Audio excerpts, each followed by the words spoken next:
Hello comic book fans. Today I want to show you the comics from Peter Bagge that I own, and most and foremost the new edition of the complete neat stuff from Fantagraphics, which I hold here right in my hands. But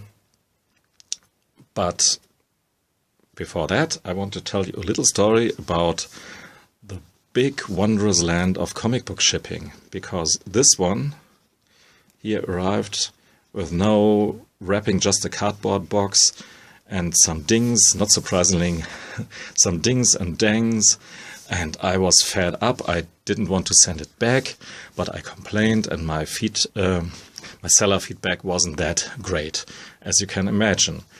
And in reaction to that, they sent me a second one.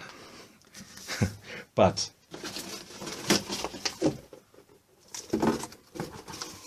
just the same, and just a cardboard box with no shrink wrapping or peanuts or whatever. And again, this book was damaged. Even worse. Look at that here. Over here and on all corners, actually. So I asked them, hey people, what should I do? Do you want to have this back? I don't need two of them. I keep this one here. It's okay, it's fine, but I will not take my bad review of your selling habits back. That's what they wanted for this book here. So after that, they sent me my money back and said, okay, you can keep that book here. Yeah, so that's it. I have two neat stuffs for €0. Should I feel bad about that? Not really. They have stupid packaging habits. Yeah, it's their fault, you know? And maybe this shows us comic book fans that we have some power. So, but now actually to the real comics from Peter Bagge, and first and foremost the Neat Stuff collection from Fantagraphics. All the neat stuff, all 15 issues in 2 tomes in a nice, very colorful slipcase. Even the top has some graphics on it. And when you put out the books, they are designed very well. I like this. This is Tuts Kirby, a crazy, egomanic talk show host and music critic, and a very conservative right-wing guy. And Junior, somehow an alter ego of the younger Peter Bagge. This is Girly Girl, a little girl with the personality of an old hag. And these are Bunny and Chad Leeway.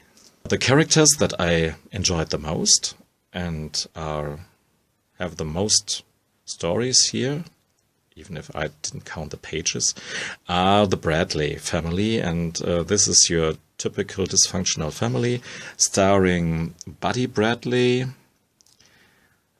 and yeah, his daddy, which is modeled after Mr. Bagge's own dad.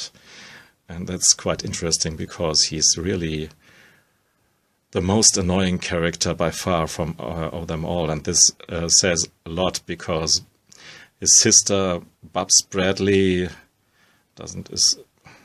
looks like too sympathetic character. She's really annoying too. And this is his mom.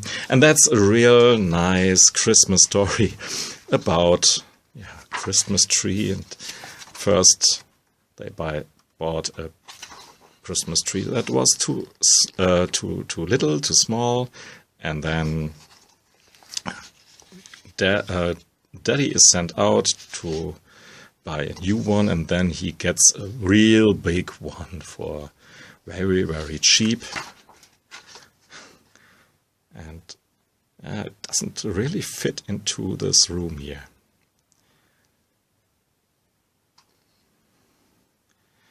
At first you have, I think when you never have read something from Peter Bagge, you have to get used to his very expressionistic, expressive stylings and faces.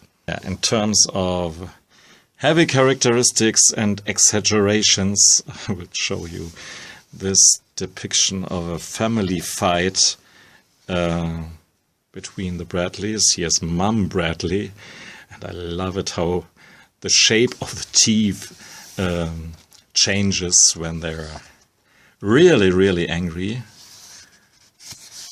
But this is not all of it. Mum takes a little break in the garden and gets real drunk. Her family tries to pull her out secretly out of the garden because this is embarrassing. Your mother drinking in the garden. It's the suburban America where things like that don't supposed to happen, and yeah, here she Ma turns it around and literally spins her family around, and on this page you have to look for a while what actually is going on here. Yeah, Bagge has a thing with tongues and soft body parts that can change into any form that you can think of. But in all these over-exaggerations, I think it's lost that he really can portray the subtle changes in the mood of the people, or not so subtle, however. Look at this guy here. This is Stutz Kirby, who gets a phone call and suddenly a new job. And all the faces from anger, because he at first thinks someone is joking with him, and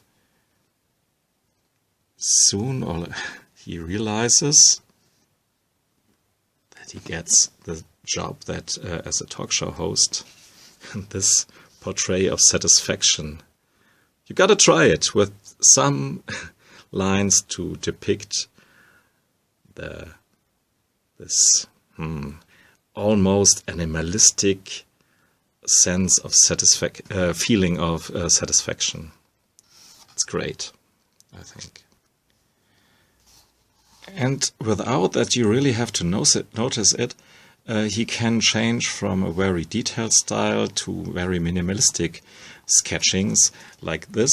This is Stutz Kirby again. And there you see how he draws the most important features of his face just with two crossing lines that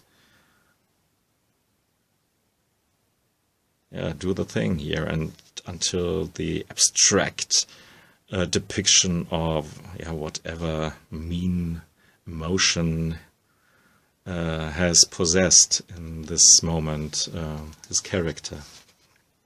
Generally speaking, it's lots of talking heads.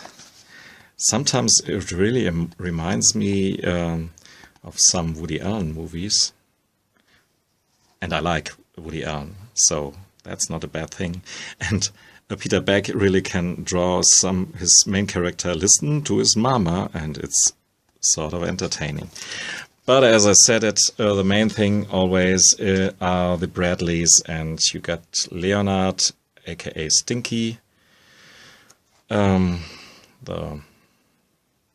quote-unquote of friend, of buddy, and their adventures their youth adventures, however.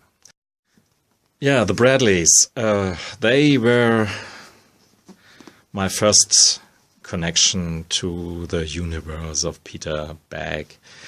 Remember Nirvana back in the days? That were the golden grunge days. There were that was a big thing over here as well as everywhere in the world, I guess. And they did this strange kind of cross-promotion here. So they said, if you listen to Nirvana, you have to read the comics from Peter Bagge. A bit strange if I think about it now, but it worked totally for me back then. So I bought Peter Bagge's comics, not necessarily these ones here, these I bought later on. Yeah, don't know what happened to my older ones actually, but anyhow, yeah, these are floppies. I double dipped a lot with Peter Bagge's Bradley comics, especially. Krass must be the German, what they thought would be a nice translation of hate, but it would be Hass. Anyhow, leck mich, lick me. Somehow these translated titles are a bit strange, yeah, maybe annoying, but I'm glad they translated it, because way back then I wasn't bold enough to read stuff like that in English. Here are the trades from Carlsen Comics, a big publisher in Germany, the biggest publisher, which doesn't say much because we don't have this comic scene, as I tell you again and again. But yeah, American comics published by this underground comics published by this company. That means something. That means these books were pretty popular at that time.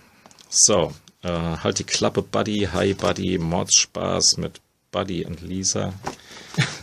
So, this one here. And these are somehow strange collections. There's a bit neat stuff mixed into in this mix here, and some things are missing. So I felt the urge to buy the English trades here. The first one, Buddy Does Seattle. And the second one, Buddy Does Jersey. So, although I would like to talk about all these stories here that I ate up at the time, because this Buddy here, this guy here is, yeah, like your own self in a way, like all your friends, a mix of them, and you find your own reality, or I found my own reality somehow in this world here. Seattle is maybe not so far from Germany. This is the second book, Buddy Does Jersey. All in black and white. And I don't know why I double dipped here. That wasn't really necessary. All the stuff in this book was printed in these thinner volumes as well. All three of them collect the same comics exactly like this one here, but in color. Maybe it was a cheap eBay find or somewhere in my comic book shop, I don't know.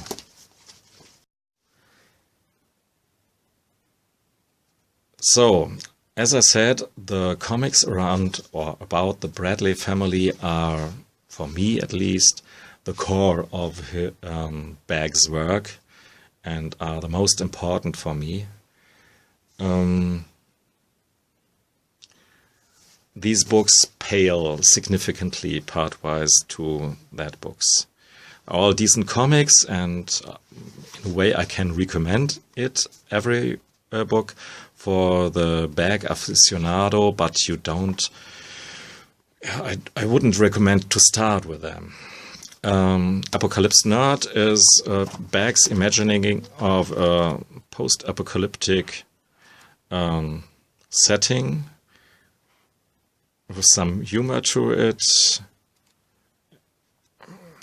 I don't know how I feel about this humoristic take, if this functions or goes along too well with the horror aspect of these stories. Reset is some cyber story about a guy who enters artificial worlds. Maybe I should give you a peek into this book as well. But Bag's art basically is always Bag's art. He doesn't change too much. He has found his way of portraying the characters and their emotions, and that functions so well. Why should he change this? Other Lives, as I remember it, don't remember too much about it, to be honest. It's another take of Bag on our modern computer and social media and whatnot filled lives. Sweatshop is a storyline about a comic book factory in the literal sense, where the artists work for their stupid chef to pump out silly cartoons. And it has the art from other artists, Stephen DiStefano, Bill Ray, Stephanie Gladden, Jim Blanchard, and most and foremost of Johnny Ryan, who really adapts relatively good Peter Bag's art. So, but the humor in it is a bit aged. Not so funny, to be honest. And last of all these other stuff is a book that was written by Peter Bag and drawn by Gilbert Hernandez. Yeah. And I was amazed by this combination and a bit disappointed because it was deliberately tame. It was aimed at children, if I guess correctly, and so both of them, Bag and Hernandez, had to restrain themselves. But as you can see, there are many crazy things involved as well, and maybe my initial disappointment let me misjudge the book a bit, and I should reread this, of course. So, I think that was it for today, my friends. A lot of bag, and double neat stuff. Thanks for listening and watching. Goodbye.